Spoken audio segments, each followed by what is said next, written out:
Hi, everyone. Welcome back. My name is Rojan. I will be the host for the afternoon session. Our next speaker is going to be João Ferreira, and he's going to tell us about his insights about legacy apps, deadlines, and project pragmatism, delivering thousands of messages every night in primary healthcare. João.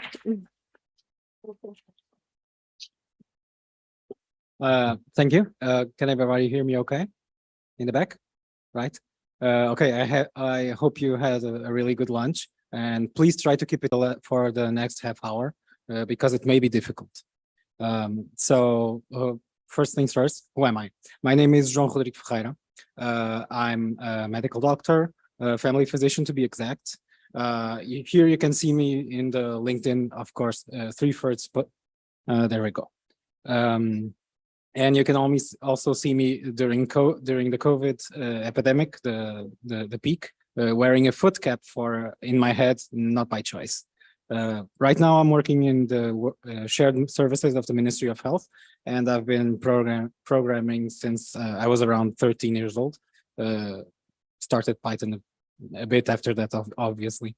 And I would want to thank my company, SPMS, for allowing me to be here presenting this project.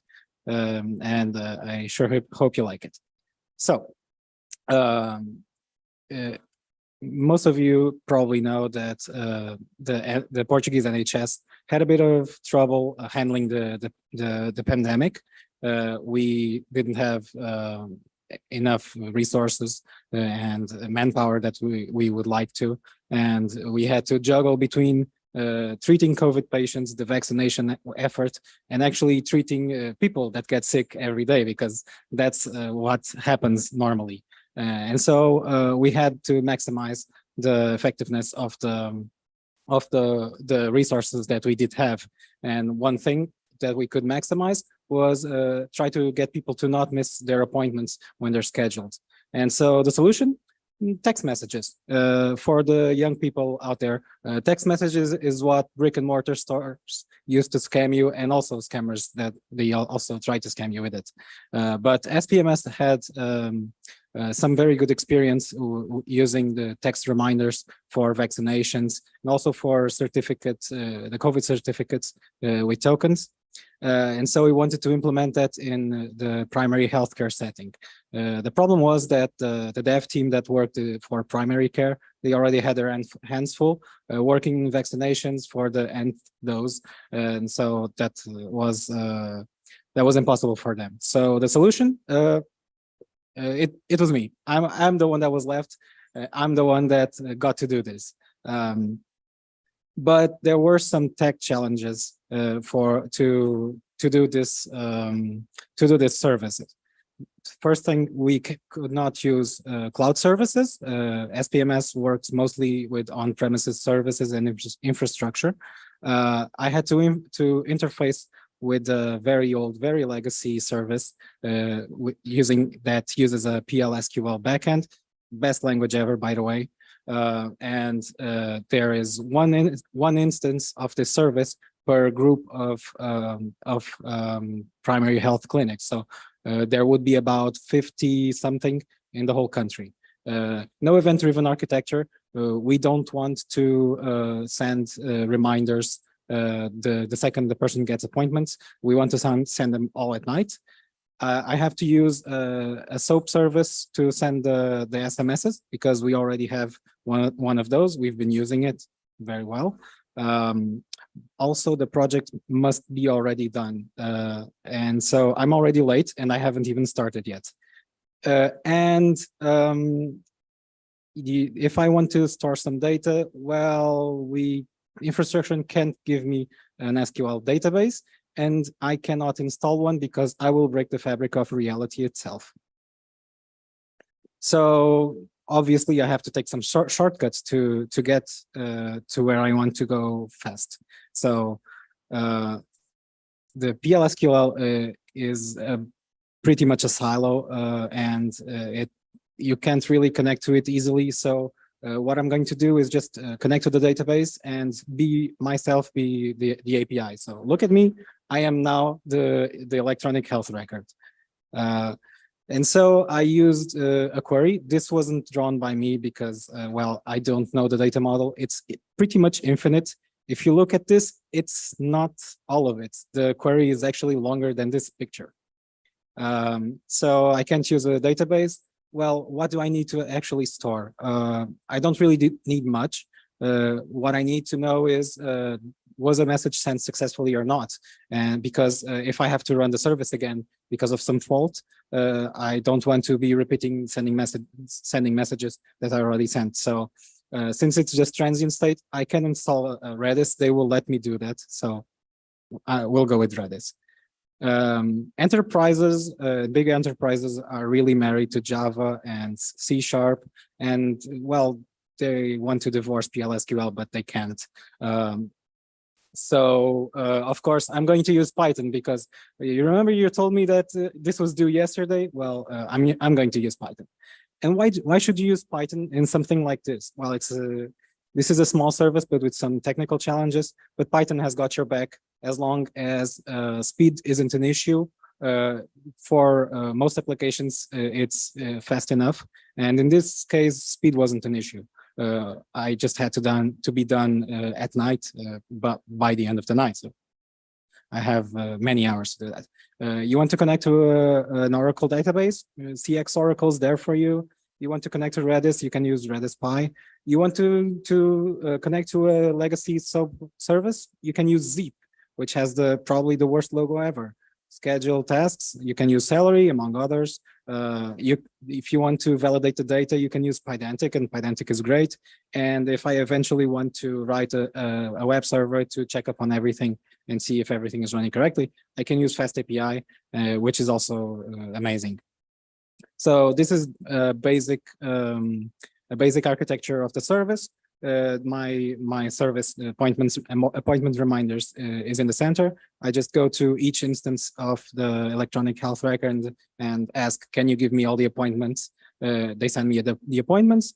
I can validate for incorrect data. For example, if I can't get the phone number for that patient, I can't exactly send him a reminder. I can filter some of the data because for example, appointments for at-risk teens should not send an SMS because sometimes the patient's parents are the ones that have their phone on the record. So we really want to avoid that. And so after that, I just convert every appointment that's left to an SMS service, an SMS message using the template.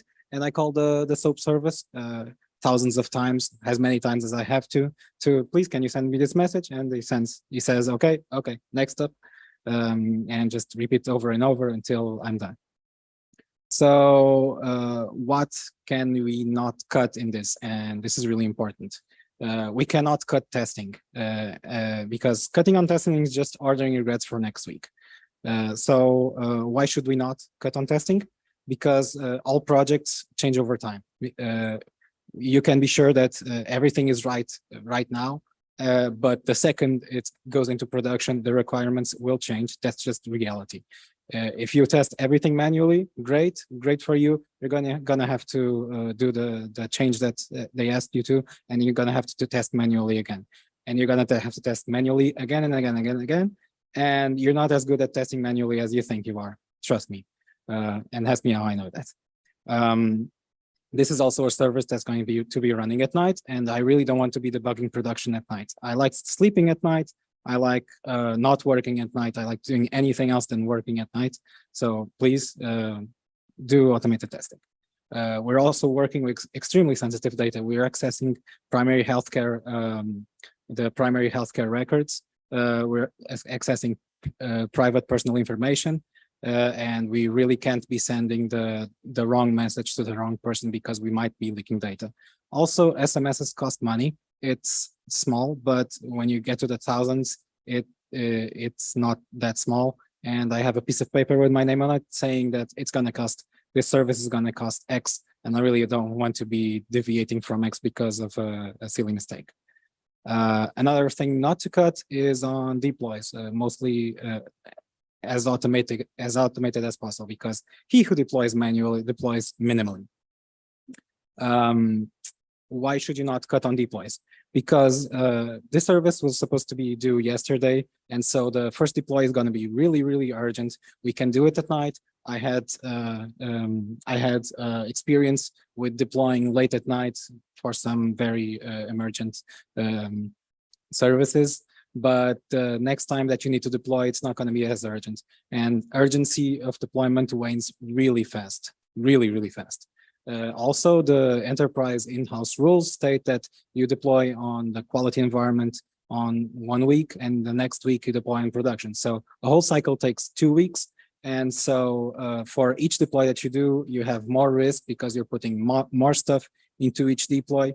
You have less innovation because you're afraid to break it, because if you break it, you're going to have a lot of pain to fix it. It makes for more painful deployments, and it has more bureaucracy as opposed to zero, because if I have to do manual deploy, I can't actually do manual deploys. I have to have someone to do it. I have to file tickets. I have to file multiple tickets. I have to talk to people. I really don't want to talk to people about this. I just want to deploy. What we did was use Kubernetes, K3S to be exact. We already had a Kubernetes service lying around, and we're already using it. So just make a new deployment, fill everything. It takes a while the first time, but the next ones are really, really fast. Just change the version, and it gets and the pipeline just updates the production environment automatically. We had some of these. This is just a small example, which of course has been heavily redacted.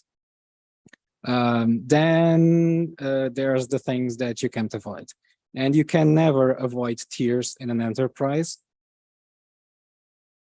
Okay, you can never avoid tiers in an enterprise. These were mine when they started chopping down trees for me to fill forums and tickets. And okay, sorry.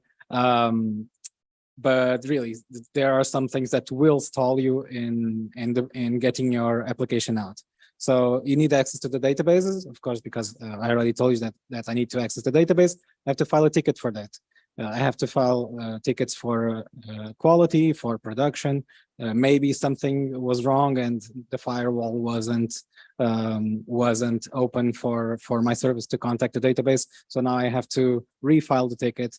I want to access the SOAP service. Then I have to fill out more tickets and fill out more forms. And with everything under the sun, my favorite color, what's my mother's maiden name, whatever you think. You need a subdomain for your amazing service. Believe it or not, yes, you need another ticket. File, wait, file, wait, file, and wait a bit more. And I grew old waiting for all the tickets to be done. We had some help, and really whatever help you can get is amazing. It helps if your project is urgent, but spoiler alert, all projects running are urgent. We're in a pandemic, everybody has their hands full, and we don't have enough resources to do what we need to. So it also helps if your higher ups have your back. And shout out to Joana Vilas Boas, which was my boss, and she really had my back in this. And it helps if you have other things to do, because no matter how much help you get, you're still going to be waiting. And so finally, you're done. The project is in production. So what do you do now? Well, you remember what you wrote. You know it's bad.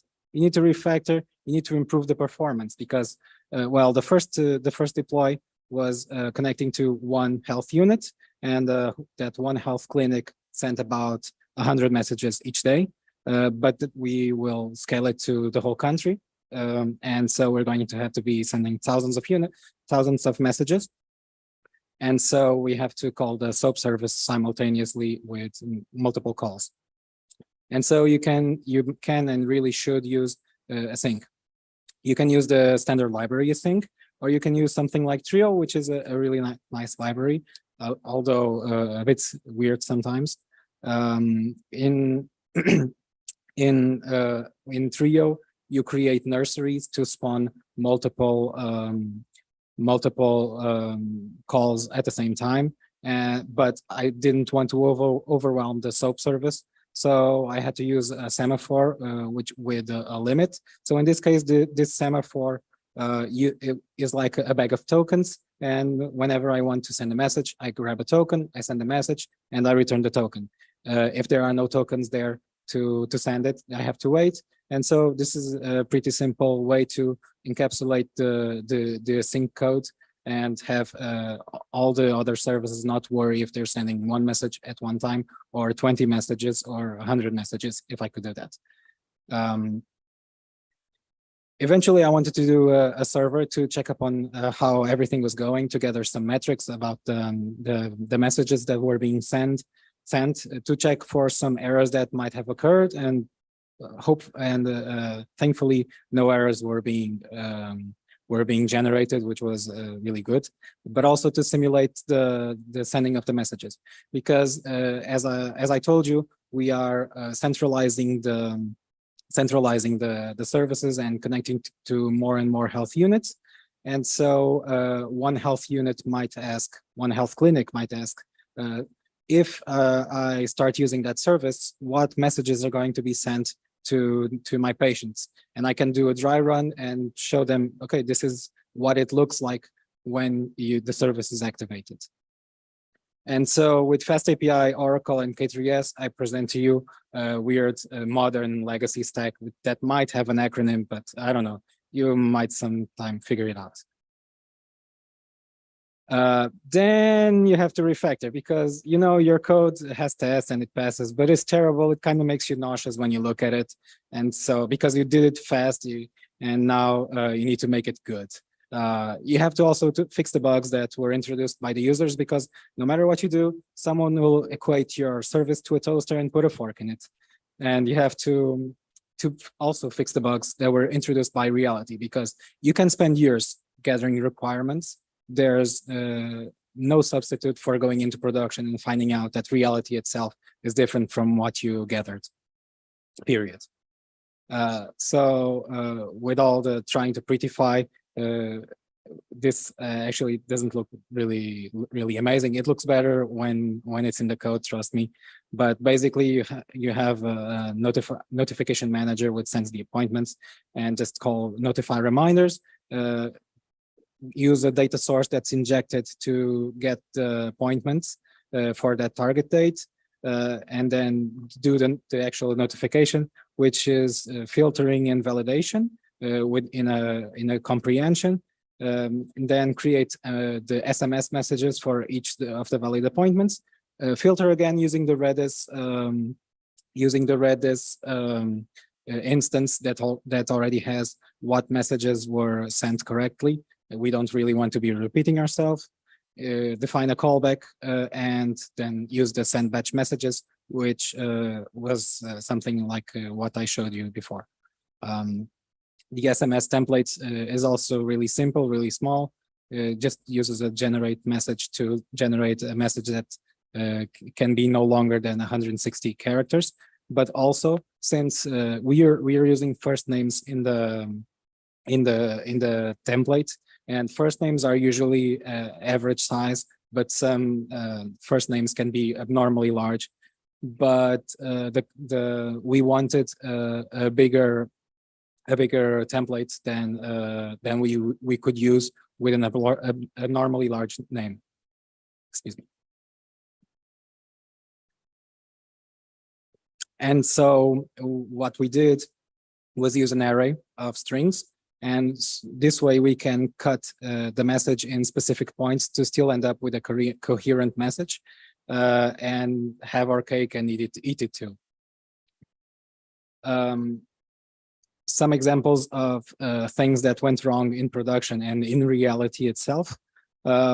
People somehow cannot and don't know how to schedule non-presential appointments. So appointments where the doctor is there doing some bureaucratic work, like issuing prescriptions for the patient, but the patient isn't really there. And so since some health clinics didn't know how to do that, the message would be sent and patients would show up to non-presential appointments. So what we did was create filters around the types of appointments that we knew for certain that weren't presential. There was a flood in a health clinic.